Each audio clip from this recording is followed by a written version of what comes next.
This is the future as we see it of autonomous shipping operations, and to help visualize how this all works, I can point out this this video game that Kjetil and his colleagues first sort of invented. And this video game turned out to be extremely useful for design prototyping and testing, and just essentially helping to rapidly create ideas before investing in them in like actual materials and building them. And here we can design our own scenarios. This is Trondheim.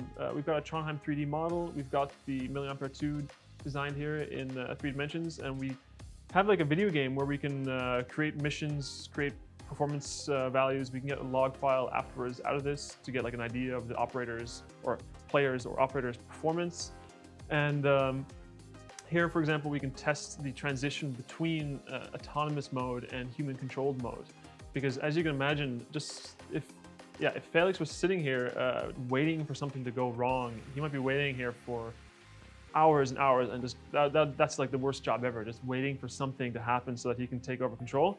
We are trying to design essentially a more engaging and interesting job for an operator of a highly automated ferry.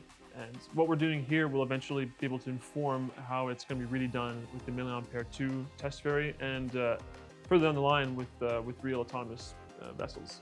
So what else can I show you that's kind of fun and cool? I guess one cool thing is that we've got these camera angles, and we can use these to study how operators work, how they communicate in this job.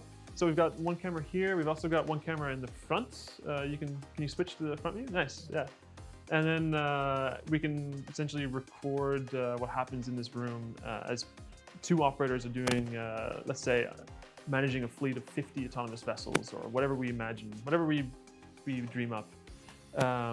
Or even eventually with the real boat itself. We are actually in the process right now of connecting the milliampere 2, the physical test boat, to this lab. So we'll also be able to soon, with this controller right here, drive the actual real ferry as well.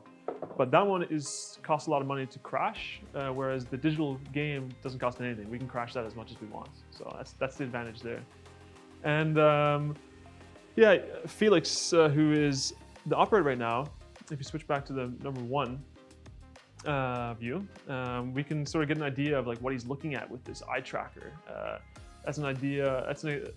There's a lot of research showing that attention or visual attention is best gauged with essentially where someone is looking and what they're perceiving. So this is like a window into the brain of the operator. What are they looking at, and why and when, and from that we can infer lots of information about what it's like to be in this future job. And how stressed he is. Let's say suddenly there's smoke coming out of the ferry and he has to deal with a real crisis situation. We can measure his stress. Let's see, you on number 3? Yeah, we can go. We can measure his stress using basic biometric data like heart rate variability and skin conductance. So it's all about. This room is all about collecting data, which we can then use to infer all sorts of things about the future of how these highly automated ships are going to be operated in a safe way.